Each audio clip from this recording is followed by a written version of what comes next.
Empecé a leer.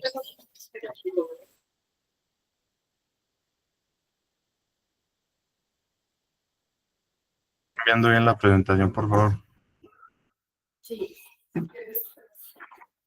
Listo, mucho gusto para todos. Mi nombre es Juan José Cuarta, yo soy residente de urología y el día de hoy vamos a hablar sobre la parte del reflujo vesiculateral recurrente. A manera pues de introducción, sabemos que el reflujo es este flujo retrógrado que se da desde la orina, pues de la orina desde la parte de la vejiga hacia el tracto urinario superior, el cual puede estar correlacionado, se va a correlacionar con una alteración, bien sea anatómica o funcional, en cuanto a la parte del mecanismo normal de la unión ureterovesical. Como tal, el reflujo per se no nos va a generar una sintomatología netamente por el reflujo, sino que el problema que vamos a tener con el reflujo o por qué debemos tener en cuenta esta entidad es porque este nos va a predisponer al desarrollo de infecciones del tracto urinario y nos puede llevar al desarrollo de cicatrizaciones a nivel cortical renal, una alteración en la funcionalidad renal y nos puede alterar mucho la calidad de vida y causar mucha morbimortalidad en los pacientes.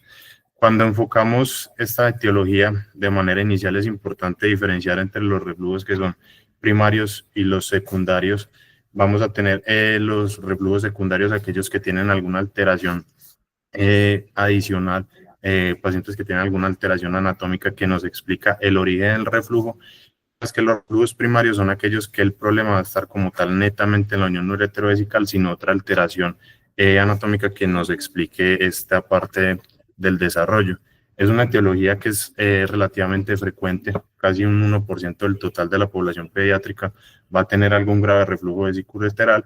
Y cuando hacemos la valoración en cuanto a los grupos de riesgo o los pacientes que tienen un tamizaje antenatal con una hidronefrosis, casi un 16% de estos pacientes van a tener también algún grado de reflujo vesiculolateral asociado.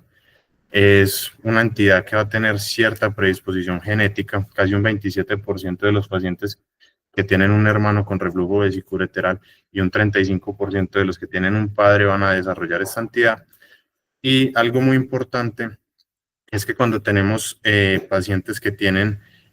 algún defecto local, alguna alteración anatómica, vamos a tener hasta un 40% de reflujos que van a ser sintomáticos que se van a correlacionar. Vamos a ver a lo largo de toda la charla que va a ser una entidad que puede ser bidimensional la parte de las alteraciones anatómicas y funcionales del tracto urinario con el desarrollo del reflujo y el reflujo con el desarrollo de algunas de estas entidades. ¿Qué va a ser importante? La parte de estos reflujos sintomáticos o la parte de los grupos de mayor riesgo nos van a predisponer tanto para el desarrollo de un reflujo persistente o recurrente y nos van a predisponer también para el desarrollo de infecciones del tracto urinario febriles. A manera fisiológica normal, el uréter se va a implantar en una forma oblicua con un trayecto largo a nivel de todo el trayecto vesical, que lo que va a generar es un mecanismo natural antirreflujo que va a llevar a que a medida que se va aumentando la presión intravesical, a medida que se va realizando esta fase de llenado, se va a ir también comprimiendo esta unión ureterovesical, que va a llevar a que no se dé este flujo retrógrado, sino que la orina, que ya está en la parte pues, de la vejiga, se genere, pues, se preserve en este espacio. Cuando hay alguna alteración, bien sea por alguna alteración anatómica secundaria o por una disfunción en cuanto a este mecanismo, lo que va a pasar es que no se va a permitir este cierre y se va a dar el flujo retrógrado, llevando pues al reflujo vesiculateral. Lo vamos a clasificar en grados. La parte más importante no es saber todos los grados, sino lograrlos diferenciar en cuanto a aquellos reflujos que son de alto grado y los que son de bajo grado. Vamos a categorizar los reflujos de alto grado, aquellos que son reflujos grado 4 y grado 5, que es algo importante porque cuando hablemos de la parte de la recurrencia o cuando estamos entrando a hablar como tal de este tema, estos tipos de reflujo o estos grados de reflujo van a tener algunas consideraciones en cuanto a los desenlaces postoperatorios y se van a comportar como factores de riesgo para el desarrollo de la persistencia y unos peores desenlaces en cuanto a este grupo de pacientes. Cuando miramos la tasa de resolución espontánea, porque no todos los pacientes con reflujo vesicoureteral van a tener una entidad que sea persistente, sino que se habla que hasta los 5 años, aquellos pacientes que tienen un reflujo grado 1, grado 2, van a tener hasta un 80% de resolución espontánea, que puede disminuir hasta un 30%, un 30, un 50% a los 5 años, cuando ya hablamos de reflujos que son grado 3 a grado 5. Pero vamos a ver que si bien hay algunos grados de resolución espontánea o hay muchos pacientes que netamente puede que no requieran un manejo de entrada o incluso en todo el trayecto de la entidad, hay algunas características que nos van a hablar de un mayor riesgo de presentar alteraciones o que secuelas definitivas en estos pacientes. Pacientes que tengan algunas correlaciones en cuanto a la parte funcional vesical, como son pacientes con disfunciones vesicales, que tienen algunas otras alteraciones anatómicas o que debutan con infecciones urinarias febriles, van a tener un mayor riesgo de desarrollo de secuelas, como lo son el desarrollo de las lesiones corticales renales. Una parte muy importante, que es algo que vamos a hablar mucho, que le vamos a hacer mucho énfasis en el transcurso de la charla, es la parte de la disfunción del tracto urinario inferior, no solamente por la parte de, como acá lo decimos, se aumenta el riesgo de desarrollo de corticales renales hasta en un 20% cuando se compara con los pacientes que tienen reflujo y no tienen ninguna entidad asociada en cuanto a estas etiologías, sino que el desarrollo o la presencia de estas entidades van a alterar también mucho la dinámica en cuanto a los desenlaces y qué podemos esperar de los pacientes cuando estamos planteando el manejo. Para el manejo inicial no me voy a enfocar mucho en esta parte, solamente quería traer a colación algunas recomendaciones que nos da la parte de la guía europea para el enfoque y el manejo de estos pacientes. Una parte muy importante, o lo que realmente quiero que tengamos presente en esta parte, es que siempre que vayamos a considerar o que estemos valorando un paciente con reflujo vesiculolateral, que queremos iniciarle un manejo quirúrgico o que vamos a pasar de un manejo expectante a hacer algún otro tipo de manejo adicional, se debe valorar que no hayan otras condiciones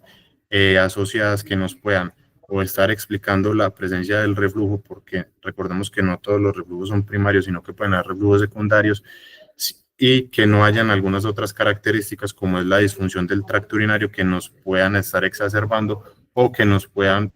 dar un peor desenlace operatorio en estos pacientes. Cuando hacemos el enfoque del manejo inicial,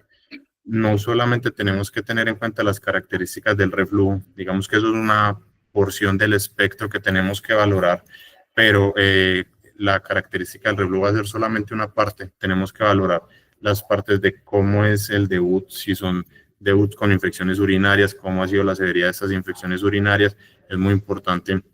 también la edad del paciente, no es lo mismo un paciente de 1 año, de 6 meses que está con reflujo vesiculolateral, a un paciente que ya tiene 6 años y persiste con el reflujo. Cómo está la presencia de, o cómo están las unidades renales, si tiene algún grado de disfunción vesical o si tiene alguna consideración anatómica adicional. Recordemos que no todos los pacientes van a requerir manejo. Hay pacientes que podemos hacer solamente un manejo expectante. En esta charla, pues nos vamos a enfocar más en esos pacientes que van a requerir un manejo, pero algunas otras, digamos, los grupos de pacientes que quería traerlo más a colación como para recordar que no todos requieren un manejo quirúrgico, o que cuando veamos la definición de la parte del reflujo recurrente va a ser un poco ambiguo por la, digámoslo, el amplio espectro de presentaciones que podemos tener con estos pacientes.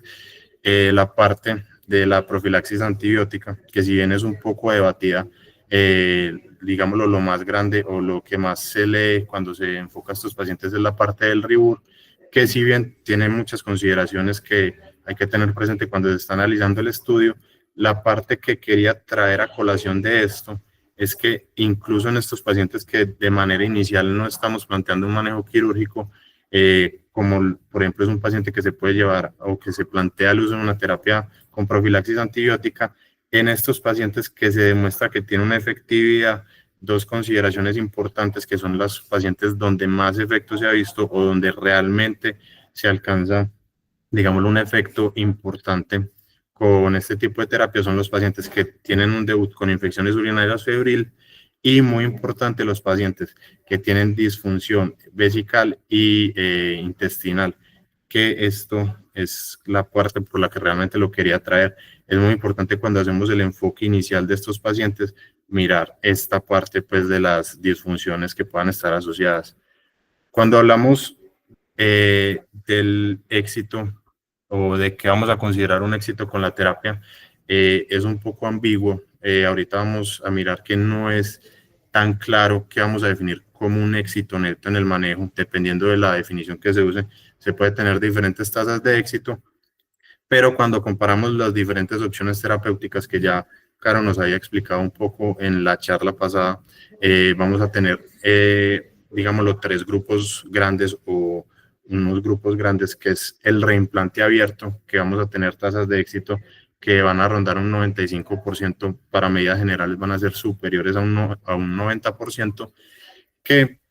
si bien es comparable en algunas consideraciones, sobre todo con las técnicas un poco menos invasivas como es la cirugía laparoscópica o robótica, al momento de hoy, sobre todo en los reflujos de alto grado, que vamos a ver unas consideraciones por lo cual todavía van a ser el gol estándar en el manejo. Algunas otras terapias, como son las terapias endoscópicas, van a variar dependiendo pues del tipo de agente que se utilice. Para términos generales van a tener unas tasas de éxito entre un 70 a un 80%, pero algo muy importante para tener en cuenta con estos pacientes es que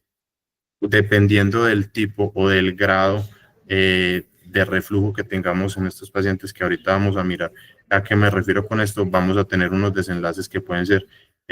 mejores o pueden ser peores dentro de este rango. Cuando hablamos de la efectividad del manejo, que esta es una de las partes complicadas para definir qué es como tal netamente un reflujo recurrente, es la parte del éxito, que lo vamos a definir: un éxito clínico que no tenga infecciones urinarias, un éxito radiológico que en la cistografía no encontremos el reflujo, que no se tenga una alteración en la función renal. Todas estas, digamos, estas tres grupos son un conjunto de factores que tenemos que valorar para definir qué es éxito en el manejo. Digamos lo que el más utilizado o el que más se utiliza en la literatura para definir el reflujo recurrente es la reaparición del reflujo, o sea que clínicamente se encuentra el reflujo mediante pues una imagen diagnóstica después de haber sido tratado o que haya tenido una resolución espontánea confirmada por estudios imagenológicos. Es importante esta parte porque no solamente es un paciente que haya sido tratado, si bien probablemente es el grupo más grande de pacientes en el cual nos vamos a enfocar, sino que un paciente que se le había registrado el reflujo, posteriormente se confirmó imagenológicamente la remisión de este y posteriormente tuvo un nuevo reflujo, también podría ser catalogado como un reflujo recurrente. Teniendo esto presente, analizando los diferentes tasas de éxito, digámoslo, desglosando un poco más lo que habíamos dicho arriba, sobre todo en cuanto a la parte del manejo endoscópico, realmente va a ser tan efectivo como lo teníamos planteado en principio. Habíamos dicho que entre un 70 y un 80% de los pacientes con reflujo iban a tener una respuesta a este manejo. Esto va a ser un poco variable dependiendo del grado del reflujo en el cual estemos utilizando este tipo de manejos. Vamos a tener casi un 90% de efectividad para los pacientes con un reflujo grado 1, pero vamos a tener una efectividad que va a bajar mucho, casi la mitad de los pacientes, un 59 a 62% para los pacientes con un reflujo de alto grado, que nos habla pues de una disminución importante en cuanto a esta parte. Cuando hablamos de las diferentes técnicas, cuando hacemos la comparación entre las técnicas mínimamente invasivas, vamos a encontrar también unas tasas de éxito que van a ser, digamos, los superiores a un 90%. Vamos a tener una correspondencia con lo que habíamos planteado inicialmente, que básicamente las diferencias van a estar más que todo en cuanto a la parte de la estancia hospitalaria y la parte de las complicaciones, pero que con el desarrollo de nuevas técnicas, sobre todo la parte de los avances en la cirugía, se ha encontrado, pues, digámoslo, unas tasas que son equiparables en cuanto a estas técnicas. Cuando se hace la comparación también de las técnicas o de los abordajes que son extravesicales y los intravesicales, que este estudio que les traje es un metaanálisis, una revisión sistemática que tomaron en total 778 ureteres. Y más que entrar a valorar la parte de las tasas de éxito, porque sabemos que con este tipo de técnica las tasas de éxito a términos generales van a ser superiores de un 90%, variando pues un poco dependiendo de la técnica que se utilice. Lo que les quería traer tanto de este como del otro que ya les voy a mostrar es que no se encuentra una diferencia como tal, no solamente en las tasas de éxito, sino en cuanto a la persistencia del reflujo y muy importante la parte de la hidronefrosis postquirúrgica, que es una de las, digamos, correlaciones o de los hallazgos importantes para valorar cuando estamos definiendo un éxito quirúrgico en los pacientes con un reflujo vesiculolateral. La otra parte importante que les quería mostrar o que quería mirar para ya plantear la parte de, pues dejar a un lado la parte del manejo inicial y proseguir a cómo vamos a hacer la valoración de si un paciente realmente está teniendo una recurrencia del reflujo, es la parte de la comparación en cuanto a las técnicas extra e intravesicales, en cuanto a la funcionalidad vesical. Es algo que en un tiempo se discutió bastante porque se habían asociado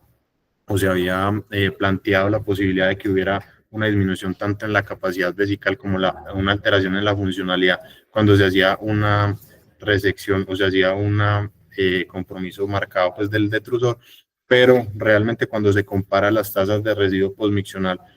con las diferentes técnicas, tanto las extra como las intravesicales van a ser comparables y no se encuentra una diferencia en cuanto a la preservación de la función vesical con ninguna de estas técnicas, pues cuando se compara una con otra. Digamos que esto es lo grande en cuanto a la parte del manejo inicial para definir qué pacientes vamos a tener un riesgo de recurrencia en esta parte inicial. En cuanto a la técnica, no vamos a tener algo que vaya a ser superior en cuanto a otros, sobre todo cuando hacemos abordajes de reimplante. Vemos que las técnicas pues endoscópicas o las técnicas intravesicales van a tener un poco menos de efectividad, que ahorita vamos a mirar otros factores adicionales, pero ¿cómo vamos a seguir estos pacientes o qué grupos deberíamos catalogar como riesgos de recurrencia o consideraciones importantes que tenemos que tener con estos pacientes? Y aquí vamos a entrar a analizar dos grupos grandes o dos áreas grandes en cuanto a este tipo de enfoque. Digamos que las dos organizaciones, por lo menos en cuanto a la parte de urología más importantes a nivel mundial, va a ser la IUA, la Asociación Americana de Urología y la Asociación Europea de Urología. Van a tener pautas de seguimiento muy distintas. Vamos a ver, hacer una comparación entre ambas para que veamos cuáles son las opciones de seguimiento que tenemos. Y más que elegir una a la otra, lo que es importante que tengamos presente con estos es cuáles son algunas características de riesgo que tenemos que tener presente en nuestros pacientes para que cuando estemos haciendo el seguimiento, luego de haber ya hecho un manejo inicial, que ya repasamos un poco de cómo era el manejo inicial, veamos cuáles son los pacientes que tenemos que tener más presentes para una detección temprana y prevenir que se presenten pues más secuelas en estos pacientes. La Asociación Europea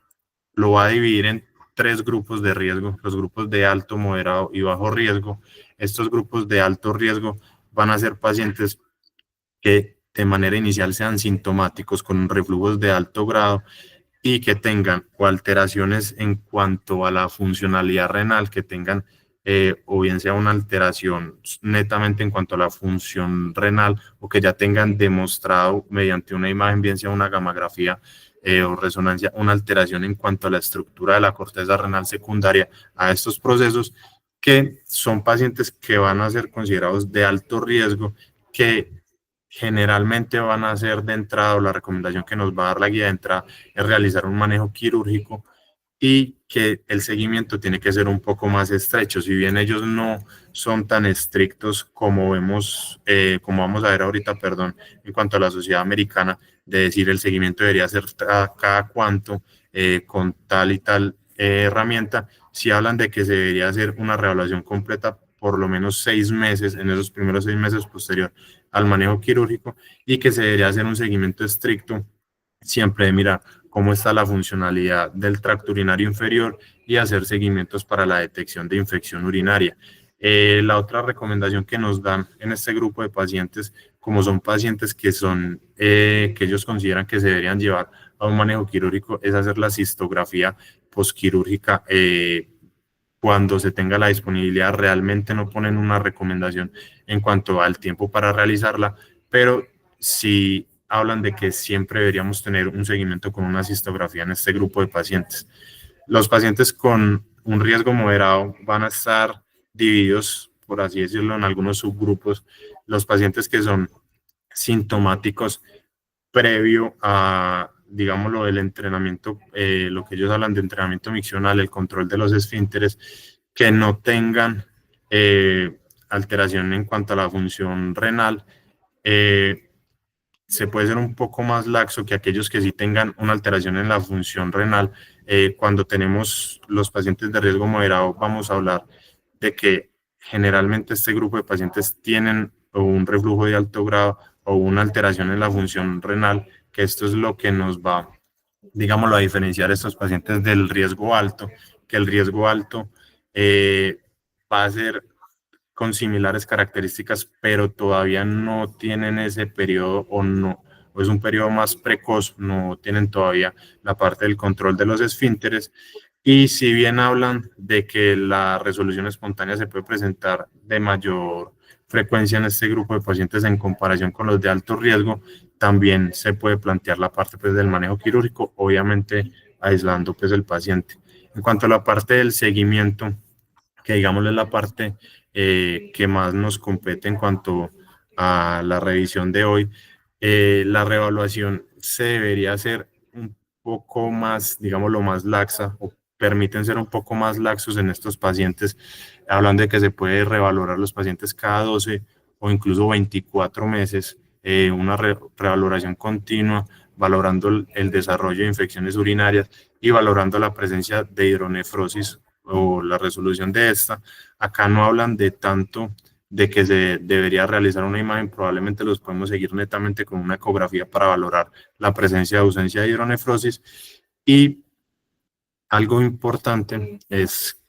cuando siempre tenemos un paciente con estas características, también vamos a hacer mucho énfasis en la parte de valorar la presencia de disfunción del tracto urinario inferior. Si bien ya cuando son pacientes que tienen control de esfínteres, probablemente sea un poco más fácil la valoración, porque uno de los problemas grandes cuando son población muy joven es que no vamos a tener una valoración subjetiva o algo que le podamos preguntar de manera directa al paciente en cuanto a la parte de los síntomas urinarios para valorar esta disfunción del tracto urinario. En estos pacientes sí va a ser un poco más fácil, y acá el seguimiento se va a basar también un poco en el interrogatorio del paciente. Es un seguimiento que se debe valorar la parte de tanto la sintomatología urinaria como la sintomatología gastrointestinal para poder valorar posibles disfuncionalidades del tracto inferior. Ya el último grupo que ellos catalogan son los pacientes de bajo riesgo. Acá son pacientes que tengan reflujos de bajo grado, que no tengan disfunción del tracto urinario inferior y que tengan una función renal normal. Son pacientes que no son tan claros en cómo debería ser el seguimiento. Hablan de que el seguimiento se debería hacer valorando simplemente el desarrollo de infecciones del tracto urinario, y en caso de que no hayan disfunciones de infecciones del tracto urinario, se podría pues solamente basar el seguimiento netamente en esta parte clínica. Ya pasando a la sociedad americana, ellos son un poco más claros en cuanto a la parte del seguimiento. Van a dividir los pacientes en unos subgrupos, que son el paciente que tiene un seguimiento después de terapia conservadora, aquellos pacientes que no se define de manera de entrada a hacer un manejo quirúrgico, bien sea endoscópico o un manejo abierto, sino que simplemente se está haciendo un seguimiento para valorar la evolución clínica de este paciente. Ellos hablan de que se debe hacer un seguimiento por lo menos anual, una valoración general en la cual se vea cómo está la evolución de la presión arterial, el peso, la talla, la parte de la función renal, y hacer un seguimiento no solamente con la parte del desarrollo de infecciones urinarias, sino que en estos pacientes se debería valorar también la parte de la funcionalidad renal, valoración de la proteinuria, la relación albuminuria, creatinuria para mirar daños renales precoces y el desarrollo de bacterias asintomáticas que si bien no lo catalogan como la parte de una indicación para manejo inicial, lo ponen pues importante ahí para tener presente en el desarrollo de estos pacientes. En cuanto al seguimiento imagenológico, ellos hablan de que se debería hacer por lo menos anual la parte de un seguimiento con una ecografía para valorar la presencia o la resolución de hidronefrosis. La cistografía la pueden diferir hasta los 2 años, pero también la recomiendan que se haga de manera anual y siempre que se tenga alguna alteración en estas imágenes o que haya riesgo de que se desarrolle alguna cicatriz en el parénquima renal, pacientes que tengan infecciones urinarias febriles, pacientes que durante el seguimiento se haya detectado una alteración en la función renal por los otros exámenes que ya valoramos previamente, se debería hacer también un seguimiento con un DMSA. Cuando hablan del seguimiento, luego de la remisión, más que todo cuando la parte es del seguimiento espontáneo, también hablan un poco, pero ahorita vamos a ver el apartado de cuando es luego de una intervención. Hablan de que el seguimiento debería ser similar a los pacientes que hablamos previamente. Se debería hacer durante toda la adolescencia. Aquí no es solamente hasta que se dé una resolución de las infecciones urinarias, sino que se debería hacer un seguimiento durante toda la adolescencia con el seguimiento clínico, que es básicamente igual a lo que previamente dijimos, el paraclínico, que también es similar a lo que dijimos, y ya el seguimiento imagenológico son un poco más laxos. No hay una recomendación exacta para, en cuanto a las fechas para la toma de la ecografía. Sí deberían haber exámenes posteriores a la remisión, obviamente para valorar que sí se haya presentado como tal la remisión, pero hablan de que es opcional tanto la parte de la realización anual de la cistografía como la ecografía, y el DMSA si son claros en decir que si no hay una alteración tanto en la función renal como algún hallazgo llamativo en las otras imágenes, no debería ser una intervención a realizar de manera inicial la toma de esta imagen. Cuando tenemos un paciente que tiene una remisión durante este seguimiento, que está en remisión y durante el seguimiento presenta una infección urinaria, ellos hablan de que se debería hacer de entrada, cuando se resuelva pues el proceso infeccioso, una valoración imagenológica con ambos exámenes, la cistografía y la ecografía. Y algo muy importante es siempre que tenemos estos pacientes que recaen, se debería valorar la parte del tracto urinario inferior, valorar si hay algún signo o algunos síntomas que nos puedan hablar de una disfunción vesical e intestinal, que vamos a ver que tiene una correlación muy importante y que cuando estamos hablando del manejo posterior a esta recurrencia va a tener un papel importante a tener presente en la valoración. Cuando se habla del seguimiento luego de la intervención, es un poco ambiguo. Realmente, o por lo menos en el panel, no recomiendan de manera clara algún paso a seguir. Hablan de que se puede hacer similar a la parte que hablamos previamente del seguimiento posterior a la remisión, pero no hay una recomendación para dar un seguimiento específico dependiendo de cuál fue el tipo de intervención primaria que se realizó, pero sí son enfáticos en decir que siempre que se haya realizado una intervención quirúrgica, independiente de si es endoscópica o si es un manejo con un reimplante, se debería hacer una ecografía y una cistografía para valorar la resolución o la persistencia del reflujo vesículo-ureteral, pero no hay tampoco una recomendación en cuanto al tiempo perfecto o el tiempo ideal para realizar estas ayudas diagnósticas. Ya esta es la parte del seguimiento. Digamos, tenemos un paciente que durante el seguimiento detectamos una anormalidad y terminamos llegando o diagnosticando que el paciente tenía una recurrencia del reflujo vesículo-ureteral. Tenemos 4 componentes o hay 4 preguntas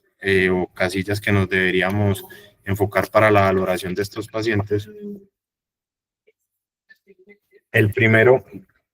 es definir si es un paciente que tiene una recurrencia que va a requerir un manejo. El segundo es si tenemos alguna alteración adicional que previamente no se haya detectado y que esta sea la que nos esté generando la persistencia o la reaparición del reflujo. La consideración, dependiendo de cómo fue el manejo primario previo, cómo debería ser el enfoque o el manejo o qué opción terapéutica tenemos en el caso tal de que sea un paciente que sí requiere un manejo, que no tiene alguna alteración adicional que nos explique por qué se está presentando esta recurrencia y fue llevado a un manejo endoscópico, o el caso contrario, en el paciente que requiere un manejo, no tiene alguna alteración adicional, pero el manejo inicial fue la realización de un reimplante. La parte inicial o la primera pregunta que nos vamos a responder es un poco ambigua. El manejo activo versus la vigilancia, no tenemos unos claros parámetros. Digamos que las indicaciones son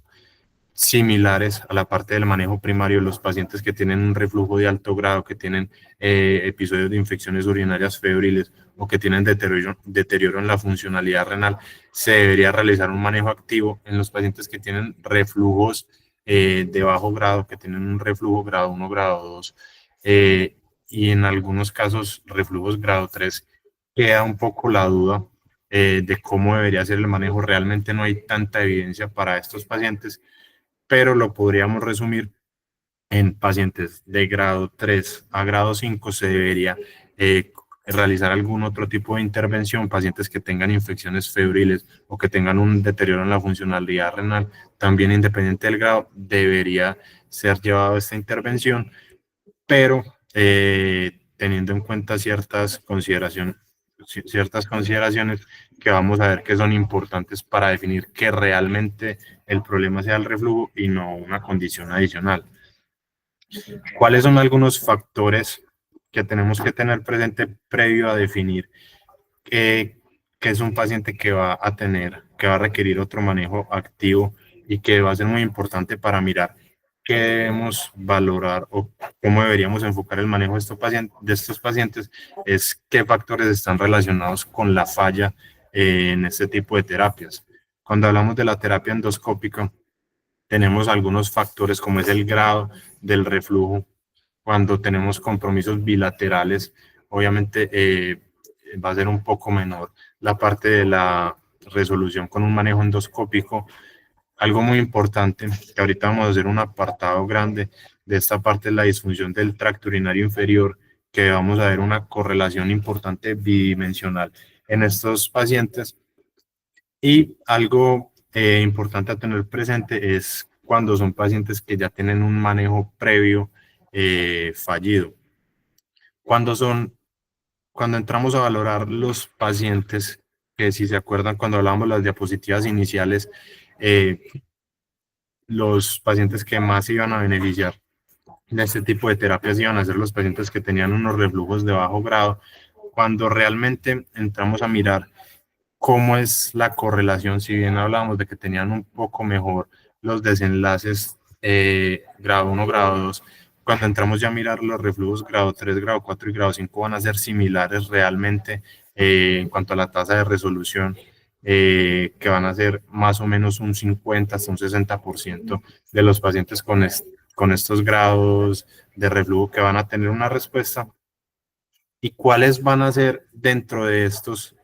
aparte pues del grado del reflujo, los que más vamos a tener una correlación o los que más probablemente van a tener una falla con el manejo? Los pacientes que aparte son de sexo femenino o que tienen una disfunción vesical intestinal. Ya va a ser algo muy importante a tener presente cuando valoramos a estos pacientes. Cuando hablamos de los factores que están asociados con la falla del manejo abierto, si bien son, digámoslo, similares a los que encontramos con la parte del manejo endoscópico, aquí la diferencia o el punto de quiebre es que cuando se hacen los análisis multivariados realmente no vamos a tener una significancia estadística cuando hacemos la valoración de cuáles son los factores de riesgo, pero nuevamente hablamos de que es un poco más frecuente que se presenten las fallas cuando son manejos bilaterales en pacientes que son de sexo femenino y vamos a tener algo variable en cuanto a la parte de la cirugía endoscópica previa, que ahorita tenemos un apartado para valorar que realmente no es tanta la diferencia en cuanto a estos tipos de manejo. Cuando ya miramos la parte del desarrollo de infecciones urinarias posterior a este manejo, que digamos lo podría ser otra forma de categorizar, digámoslo, la recurrencia o la falla en el manejo con un reimplante. Acá hay un poco más de información o nos permite dar un poco más de avances en cuanto a esto. Este es un estudio que es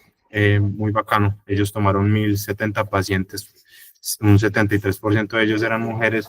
y lo que hicieron fue una media de seguimiento, perdón, de casi 3 años, y valoraron la incidencia de la infección del tracto urinario posterior a la realización del reimplante en este grupo de pacientes. De características importantes, casi un 80% de los pacientes que fueron tomados para este estudio, el debut o la presentación inicial había sido una infección urinaria febril, pero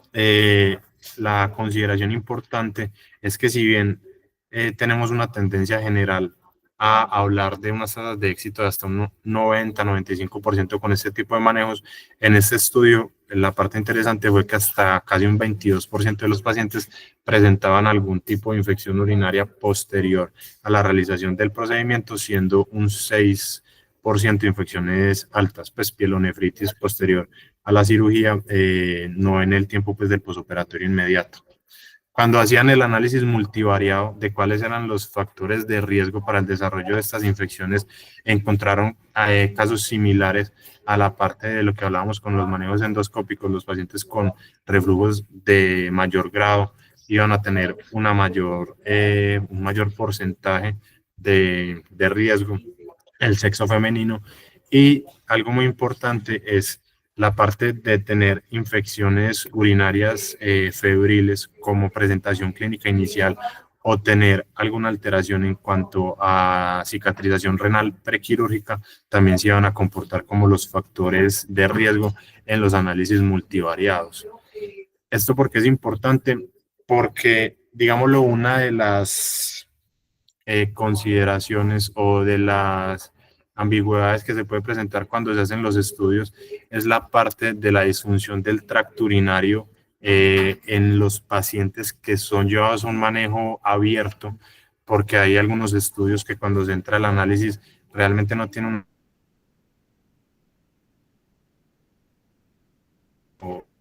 vamos a entrar a valorar la parte de la disfunción del tracto urinario inferior para el desarrollo de estas, y vamos a ver que la presencia de este se va a correlacionar con estas dos últimas, que es algo que también nos podría comportarse o se podría relacionar como un factor del riesgo para el desarrollo de estas entidades. Ya entrando a esta parte de la disfunción del tracto urinario, tenemos unas recomendaciones muy claras, tanto lo que veíamos inicialmente en cuanto a la guía europea y esto que son apartados de la guía americana, que nos hablan de que en todos los pacientes que se van a llevar un manejo inicial se debe hacer una valoración adecuada tanto de la función miccional como la función gastrointestinal para valorar la presencia o la ausencia de disfunción vesical e intestinal. Si tenemos alguna alteración en esta, se debería realizar un manejo preferiblemente o preferentemente, digámoslo, transversal. No se debería en un paciente que tiene alto riesgo esperar a la resolución completa de esta entidad para llevar a un manejo, pero en pacientes que tienen este tipo de entidades sí se debería realizar un manejo inicial de estas patologías, ya que hay no solamente una correlación directa, sino que se puede presentar una resolución espontánea cuando se da una resolución de la parte del componente vesical de estos pacientes. ¿Qué es importante o qué consideración es importante tener presente en cuanto a la recomendación que sí da la guía americana? Es que cuando se tienen las dos entidades, el reflujo como la disfunción vesical, sí vamos a tener un riesgo más alto de infección urinaria. Son pacientes que no se debería realizar un manejo expectante solo, sino que son pacientes que se debería hacer un manejo adicional. Cuando entramos a mirar cómo puede afectar los desenlaces quirúrgicos del reflujo vesicoureteral o los desenlaces de la resolución de esta entidad, vamos a tener una disminución de casi la mitad. Cuando hablamos de la resolución espontánea de esta entidad, vamos a aumentar casi 4 veces la parte de la persistencia de infecciones urinarias en el posoperatorio. Y en cuanto a la parte del enfoque inicial, vamos a tener casi un 30% más de riesgo de desarrollo de ictus febril como presentación inicial de los pacientes, que nos va a categorizar a este grupo de pacientes como pacientes de entrada de alto riesgo y pacientes que van a tener unas alteraciones o vamos a tener peores desenlaces posoperatorios.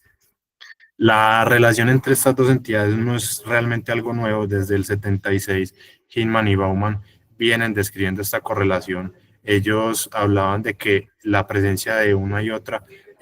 nos van a exacerbar de manera conjunta ambas entidades. Es un poco variable la parte de la prevalencia. Cuando se hace netamente por diagnóstico clínico, cuando se realizan los cuestionarios, puede ser tan alta como un 50 o tan baja como un 18%. Cuando hacemos la valoración neurodinámica, puede ser entre un 75 y un 38% de pacientes que tengan algún tipo de alteración. Y algo importante, o la parte importante que tenemos que tener presente, es que no van a ser transversales. No todas las disfunciones vesicales que vamos a tener o las alteraciones en la funcionalidad, la mecánica vesical van a ser iguales. Vamos a tener disfunciones del vaciado y el llenado que se van a comportar de manera diferente. Como ya lo dijimos, esta entidad nos va a aumentar de manera marcada el riesgo de tener infecciones del tracto urinario, nos va a disminuir la probabilidad de una resolución espontánea y, más importante que eso, nos va a alterar los desenlaces posoperatorios tanto para manejos endoscópicos como para manejos quirúrgicos abiertos o laparoscópicos. Y algo importante es siempre tener presente estas entidades, o siempre se debería hacer una indagación no solamente cuando se tiene la recurrencia, sino que un llamado importante o algo que es como un mensaje para allá. Es siempre intentar tener este diagnóstico o descartar que se tenga estas alteraciones de manera inicial, porque se ha visto que la resolución de este componente puede resolver de manera directa la parte del reflujo, por lo cual se debe hacer pues un manejo conjunto. Cuando hablamos de las alteraciones del vaciado, ¿qué es a resumen lo que está pasando? Hay un aumento en cuanto a la presión que se genera en el tracto de salida. Generalmente va a ser una alteración funcional. Vamos a ver que puede ser también algunos componentes anatómicos en cuanto a la relajación del esfínter, que va a generar una constricción durante la micción y va a aumentar la presión retrógrada. Esta presión se va a transmitir inicialmente de manera intravesical, pero a medida que va aumentando y aumentando, va a llevar a una alteración en el mecanismo de la función que hablamos previamente de la unión ureterovesical, y va a llevar a que se produzca este flujo retrógrado. ¿Cuál es el problema con este? No solamente es que se esté dando este flujo retrógrado, sino que vamos a tener dos consideraciones importantes. La primera es lo que se conoce como el fenómeno del milk back, que es esta orina que está ingresando al tracto urinario inferior. Puede predisponer a la colonización bacteriana, al igual que el aumento en el volumen de orina residual. Esta estasis puede generar que se presenten infecciones urinarias en tracto urinario bajo, sino que a medida que se está dando también este flujo retrógrado, el fenómeno va a llevar a que se dé esta translocación al tracto urinario superior y nos genere infecciones urinarias, no solamente en tracto urinario inferior, sino que también puedan ser llevadas al tracto urinario superior. Esto nos va a llevar, obviamente, pues al desarrollo de infecciones urinarias febriles, pero nos va a aumentar el riesgo de tener disfunción renal a largo plazo con un aumento de los procesos de cicatrización renal. Dos consideraciones importantes a tener presente con este tipo de entidades es que generalmente cuando tenemos esto, el compromiso es bilateral. Acá no vamos a tener una alteración en cuanto a, digámoslo, una unión ureterovesical, sino que el compromiso está posterior a esta parte, por lo cual ambos trayectos pueden ser comprometidos y va a generar generalmente un reflujo de manera bilateral. Y otra cosa que se puede presentar, que es una alteración que es netamente de la población femenina, es cuando hay una alteración en el meato, que esto se va a comportar más como un defecto anatómico que un defecto funcional, que lo que va a llevar es que haya un flujo anómalo de la orina. Si bien el defecto no es lo suficientemente grande, la cobertura no es total o no es de un grado suficiente para presentar una alteración en cuanto al flujo, sí puede presentar una desviación de este que puede llevar a que se dé una estimulación directa del clítoris o un reflujo de la orina al canal vaginal, que lo que va a llevar es a que se dé una contracción del esfínter y de los músculos del piso pélvico y nos va a generar el mismo mecanismo que ya habíamos hablado previamente.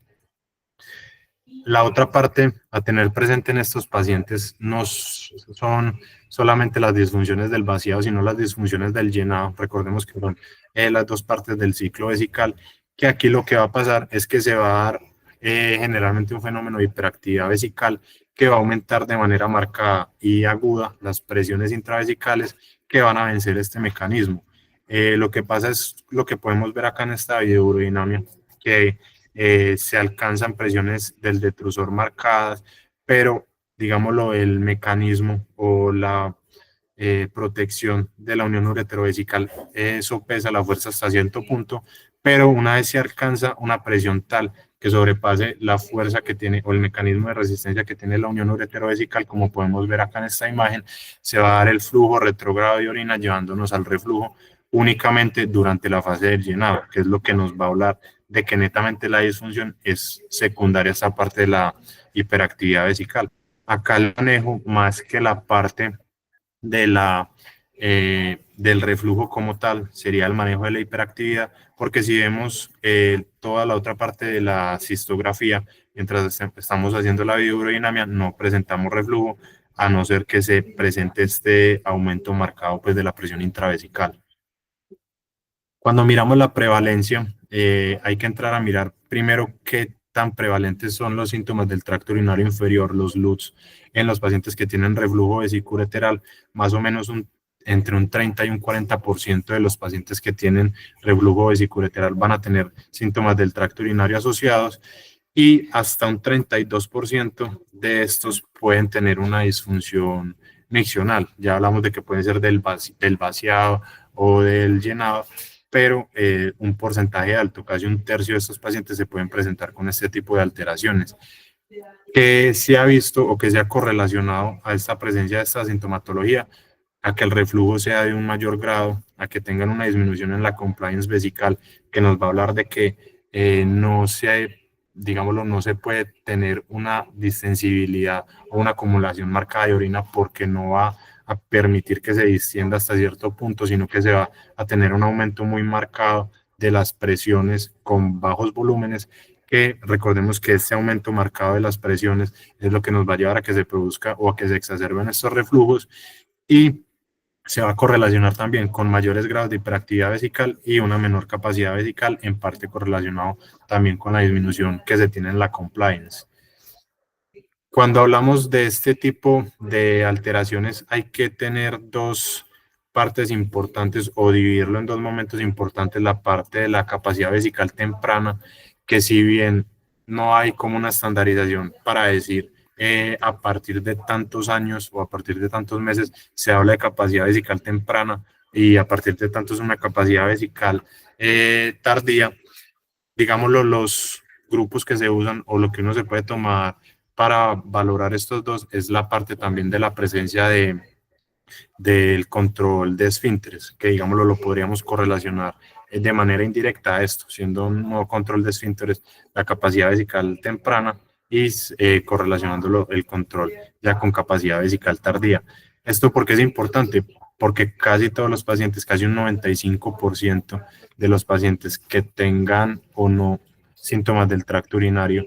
van a tener una capacidad vesical temprana normal, pero cuando entramos ya a valorar la parte de los pacientes que tienen síntomas del tracto urinario y valoramos la capacidad vesical tardía, sí vamos a tener una diferencia de casi un 14, un 15% entre los pacientes que tienen una disminución en esta capacidad vesical.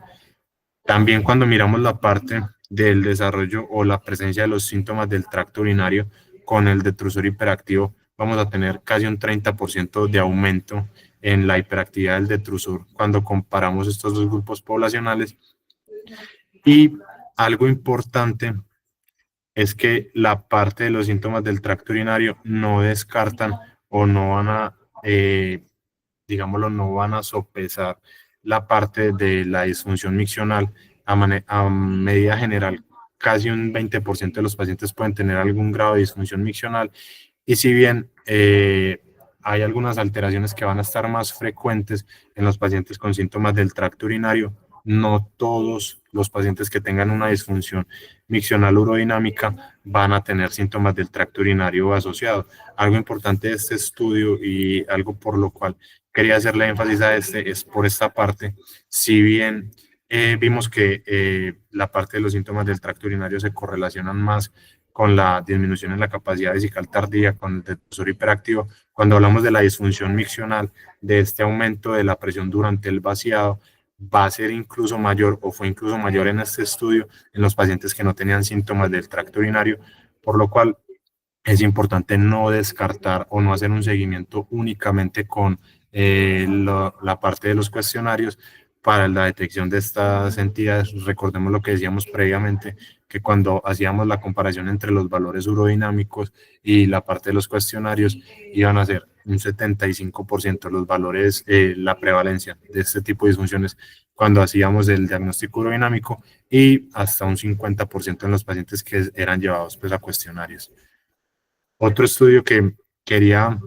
que trajéramos para resaltar la parte de la importancia o la parte de las correlaciones con la disfunción miccional es el Swedish Reflux Trial. Ellos tomaron 200 pacientes que tuvieran entre 1 y 2 años de edad y así hicieron un seguimiento. Es un estudio observacional, no hicieron intervenciones, sino que valoraron la parte de la disfunción vesical en los pacientes que tuvieran reflujo vesiculolateral y valoraron a 2 años cómo era el seguimiento de estos pacientes o cómo evolucionaba esto. ¿Qué encontraron? Hasta un 20% del total de la población iba a tener disfunción del tracto urinario inferior. Luego de los 2 años, aquí es donde venía la parte importante, se presentaba un aumento en la parte del desarrollo o la parte de la prevalencia de la disfunción del tracto urinario. Veíamos que de un 20 pasan a un 34%, siendo un 24% la disfunción en cuanto a la fase miccional. Y los pacientes que no tenían o los pacientes que durante el seguimiento no tuvieron una mejoría espontánea del reflujo vesiculolateral o que tuvieron daño renal asociado, bien sea pues, paraclínico o imagenológico, iban a tener una mayor prevalencia del desarrollo o de la presencia de disfunción del tracto urinario inferior. Cuando miraban la parte también de la infección urinaria o la presencia de hito recurrente en estos pacientes, iba a ser casi un 13% mayor en los pacientes que tenían disfunción del tracto urinario comparado con los controles que tenían únicamente la parte del reflujo vesiculolateral. Y como podemos ver acá,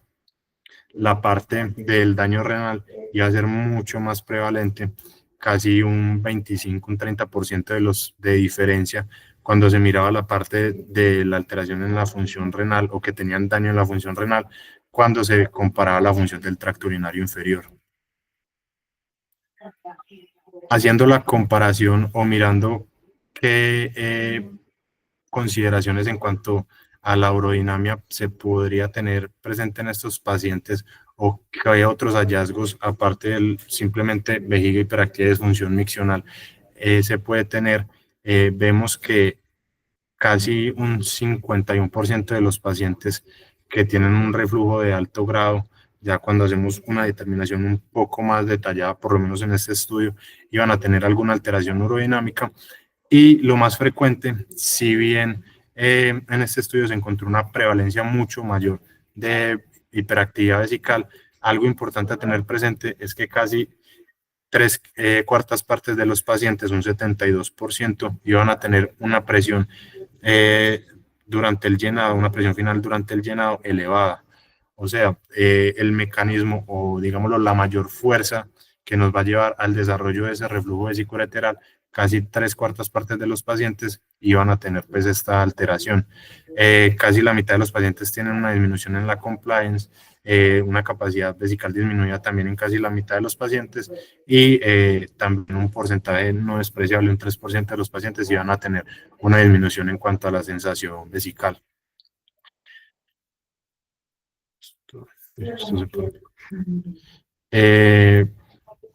Ya entrando a hablar de la parte de los manejos, en cuanto a los manejos posterior a un manejo, lo primero para entrar a mirar es cómo podemos hacer el manejo cuando ya hicimos un manejo endoscópico previo. La primera opción o lo que se podría, una de las opciones que se podría plantear, que digamos, tenemos dos opciones grandes. Si tenemos que hacer un manejo, es repetir el manejo endoscópico e intentar un manejo con un reimplante. Cuando vemos la evidencia en cuanto a repetir un manejo endoscópico, sí vamos a tener una mejoría en cuanto a las tasas de éxito. Cuando se hacen múltiples manejos endoscópicos, vemos que se puede pasar desde un 70% de tasa de éxito a un 85% y posterior a un 90% cuando son 2 y 3 manejos endoscópicos. Pero algo muy importante a tener presente es que la mayoría de los estudios que valoran estas reintervenciones son estudios que tienen una muy alta prevalencia de reflujos grado 3. No vamos a tener una alta prevalencia de reflujos de alto grado en estos pacientes, por lo cual si de entrada tenemos un paciente que un manejo endoscópico por un reflujo de alto grado, probablemente no vaya a ser tan efectivo el manejo. En cuanto al manejo abierto, si bien previamente, como lo habíamos dicho, en algunas partes se ha valorado que pudiera llegar a ser un factor que vaya a intervenir en cuanto a los desenlaces o que nos vaya a alterar las tasas de éxito en estos manejos, lo que se ha visto realmente es que las tasas son similares a lo que se plantea cuando se hace un manejo primario con un reimplante ureterovesical con tasas de resolución de hasta un 98%. ¿En qué sí se ha visto la diferencia? Nos puede aumentar la complejidad quirúrgica, va a aumentar las tasas de estancia hospitalaria, aumenta la parte del tiempo operatorio, pero en cuanto a las tasas de éxito o los desenlaces favorables de este tipo de manejos, no hay una alteración cuando se ha hecho un manejo único endoscópico previo a un manejo primario con un reimplante ureterovesical. Cuando son ya pacientes que no se hizo un manejo inicial endoscópico, sino que se hizo un manejo abierto, ahí también tenemos, digámoslo, las dos opciones. Ahorita vamos a revisar un apartado de uno de los estudios que ya les mostré para mirar una parte de esto del redo, pero cuando entramos a mirar la evidencia, realmente es muy poca la evidencia o la publicación científica que hay en cuanto a una ureteroneocistostomía. Este estudio es uno de los más grandes que encontré. Realmente son pocos los estudios que se basan o que buscan valorar la tasa de éxito de la reintervención, bien sea abierta o laparoscópica. Este es un estudio de 1984. Tomaron en total 69 pacientes que fueron llevados a una reintervención, a un reimplante, que 48% de estas, 48 de estas 69 unidades, la indicación para el reimplante fue la presencia del reflujo. Ellos que encontraron en total la tasa de éxito global fue más o menos un 90%, iba a ser un poco mayor, incluso describen un 100% cuando se realizaba la técnica Politano, pero a medida general, cuando hablaban del reimplante, hablaban de una tasa de éxito global para esta reintervención de un 90%, y cuando entraban a valorar cuáles eran los factores de riesgo asociados al fallo, la gran mayoría, casi un 94%, hablaban de la presencia de un túnel submucoso que fuera corto y nuevamente un 6% de las disfunciones eran secundarias a una disfunción del tracto urinario inferior. Otros estudios realmente no tienen tanto peso estadístico. Este es un estudio que es un poco más reciente, que tomaron 122 pacientes y lo que hicieron fue 122 pacientes que fueran llevados a reimplante, de esos tomaron cuáles requirieron la reintervención, que realmente solamente fueron 10, pero de esos solamente 2 fueron llevados a manejo por un reflujo de alto grado que fuera pues persistente. Y si bien reportan pues una tasa de éxito en ambos pacientes, recordemos pues que solo son 2 pacientes. Otro estudio también reciente, que como les digo no hay mucha evidencia o no hay mucho publicado cuando se habla de la reintervención, es este estudio que inicialmente son pacientes que son trasplantados renales, no son pacientes que la intervención primaria fuera un manejo del reflujo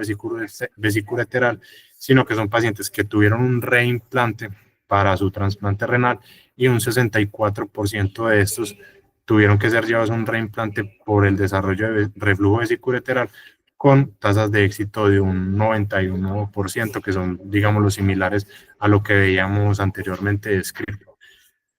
Como les digo, no hay mucha evidencia o no hay mucha publicación al respecto del tema en cuanto a la parte de la reintervención con un reimplante. La otra opción o el otro manejo que se puede plantear es la parte de un manejo endoscópico posterior a un manejo con un reimplante. Acá les traigo el mismo estudio que les trae previamente para hacer una colación en cuanto a un subgrupo de pacientes, y es que 22 pacientes de los que se llevaron en este estudio para un manejo del reflujo vesicoureteral recurrente fueron llevados posterior a un reimplante previo. ¿Qué fue lo que encontraron o cuáles fueron las tasas de éxito que ellos reportan en este estudio? A medida global son de un 81%. Cuando se hace un único intento, más o menos un 66% de éxito fue lo que ellos encontraron. Cuando ya son 2 intervenciones, un 83%, y cuando son 3, un 88% de tasa de resolución del reflujo vesicoureteral, que sería pues la otra opción terapéutica que tenemos para tener presente en cuanto al manejo de estos pacientes, que como les digo, realmente la evidencia es limitada. Ya en cuanto a las conclusiones, la parte más importante, lo que yo creo que es el mensaje más importante a llevar de la charla, es que siempre se debe realizar un adecuado enfoque de manera inicial de estos pacientes. La mejor oportunidad probablemente cuando estemos valorando estos pacientes va a ser la primera. Se debería elegir la técnica o la opción terapéutica que mayor efectividad y mejores desenlaces le pueda generar al paciente, y siempre se debe hacer un enfoque adecuado del paciente, siempre se debe garantizar que no vayan a haber algunas otras consideraciones adicionales que nos puedan afectar o nos puedan alterar los desenlaces postoperatorios, y que posteriormente vayan a requerir un manejo que sea un poco más complejo, que no tengamos tanta evidencia, que no tenga tantas tasas de éxito por algo que se pudo haber hecho pues de manera inicial para el enfoque de estos pacientes.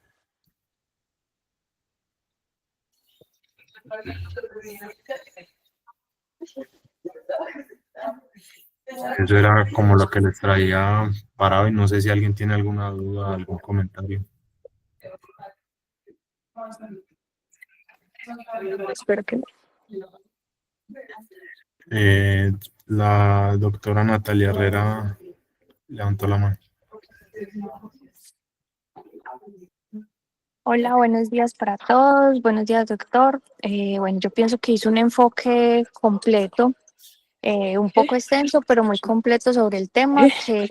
y me gustó pues como el abordaje que hizo. Como que siempre Me gustaría desde algún punto de vista que pues que se mejoraran algunas cosas, se mejoraran de pronto algunos errores ortográficos, mejorar un poquito la referenciación, pero el contenido de la charla es muy bueno. Bueno, yo tengo varias preguntas, pero creo que como también hay algunos compañeros que quieren hablar y por aras del tiempo, pues tratemos como de resumirlas. Mi primera pregunta, y creo que es una pregunta que pues es un tema que es un poco controversial, aunque usted nos habló muy bien y nos habló de las categorizaciones de riesgo y todo, Yo quisiera de forma práctica que nos resumiera si usted recomendaría a todos los pacientes que se les hace un manejo quirúrgico o endoscópico, es decir, alguna intervención, no el paciente que se hace manejo expectante, sino que se hace alguna intervención, hacer cisto posterior a la intervención. Sí, de hacerle el seguimiento sí se debería realizar por lo menos una posquirúrgica para valorar que sí haya tenido la resolución. Digamos que una cosa importante cuando se revisa esa parte es que no todas netamente tienen que ser pues, con desarrollo de sintomatología clínica. Hay algunas que pueden tener alteraciones de alto grado, que puedan tener alteraciones en cuanto a la funcionalidad renal y no necesariamente tienen que tener un desarrollo, bien sea de infección urinaria febril, que pueda ser algo que nos esté relacionando pues con el desarrollo de esta. Y lo otro es que muchas veces, o algo que se puede tener presente en estos pacientes, es que si se detecta la parte de la no resolución o la recurrencia del manejo de manera temprana, se puede hacer un seguimiento más estrecho y definir un manejo más oportuno, un manejo más, digámoslo, más enfocado y que se pueda realizar un manejo temprano sin tener tantas secuelas en estos pacientes.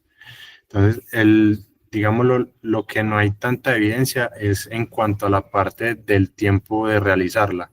No hay como una evidencia clara de que se tenga que realizar 2 meses, 3 meses, 6 meses posterior a la cirugía, pero sí se debería realizar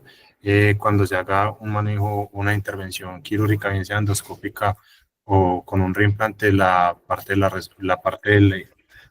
la imagen para garantizar la resolución. Bueno, yo creo que ahí de pronto también podríamos en algún momento ampliar la discusión,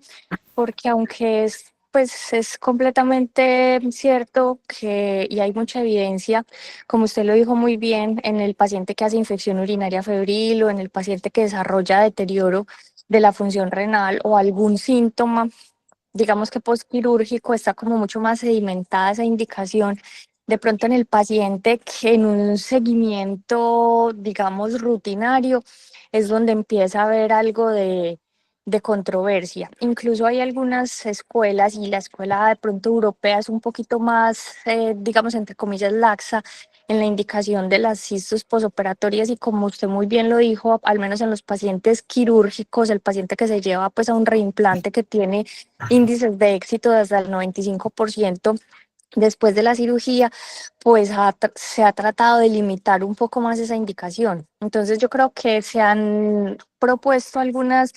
indicaciones un poco más precisas para el paciente que realmente la necesita y se ha disminuido tal vez la intensidad en realizar cistos posoperatorias de forma rutinaria, al menos en un reimplante abierto. Bueno, cuando usted hablaba de los manejos, pues como de los factores de riesgo para tener una recurrencia, no sé si de pronto encontró los pacientes que tienen anormalidades anatómicas, especialmente en el paciente que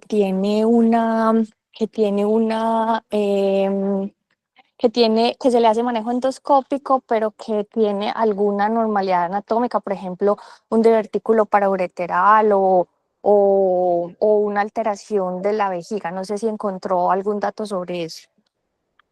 Está descrito, pero generalmente los ponen en cuanto al mismo grupo. Cuando hablan de la disminución en cuanto a tasas de efectividad, generalmente lo ponen en el mismo grupo de la disfunción vesical. Realmente no encontré que hicieran el apartado en cuanto a la parte de esas alteraciones. Sí lo hay cuando son la parte de dobles sistemas o cuando son bilaterales, que tienen menores tasas de éxito, pero cuando son, por ejemplo, relacionadas con valvas uretrales posteriores, cuando tienen divertículos parauretrales, con esa parte no encontré realmente algo que hablara en específico de la alteración en cuanto a las tasas de éxito por esa parte de los hallazgos. Sí hay algunos estudios que los meten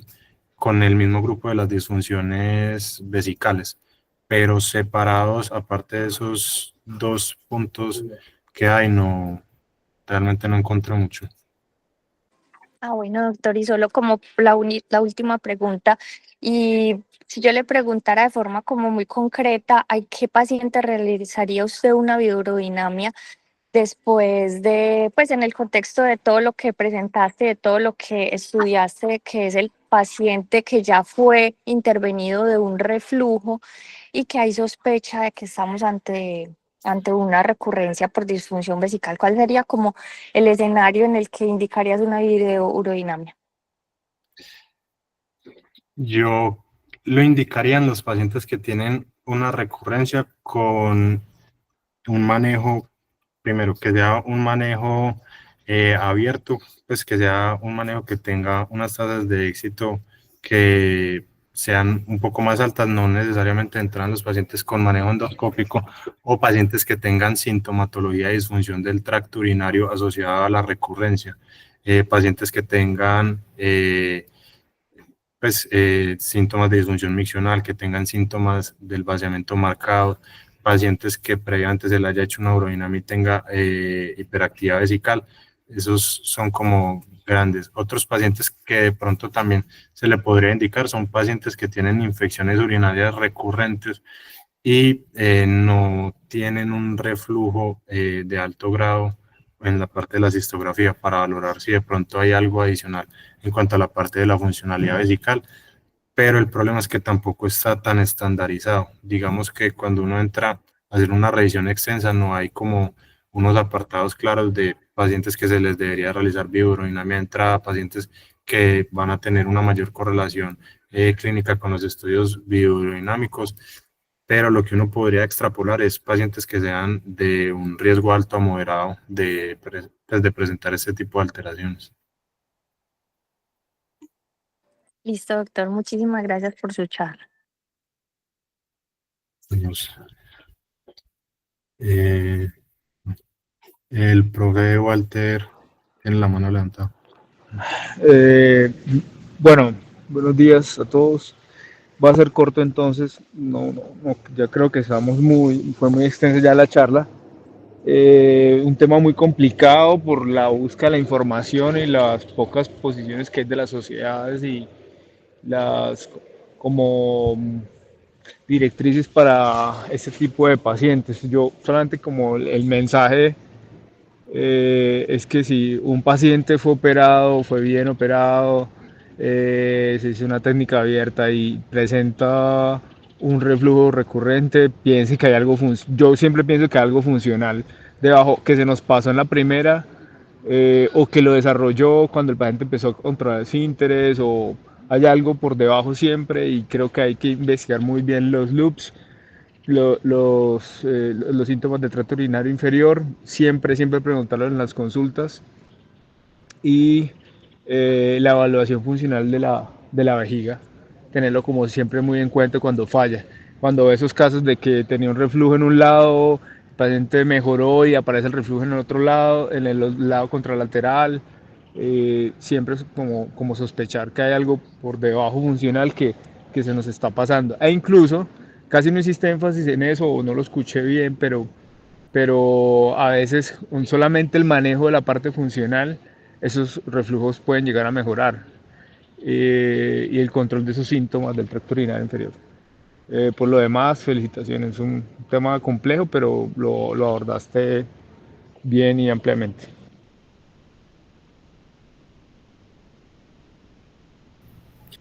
Muchas gracias, profe. ¿Alguien más tiene alguna pregunta, comentario?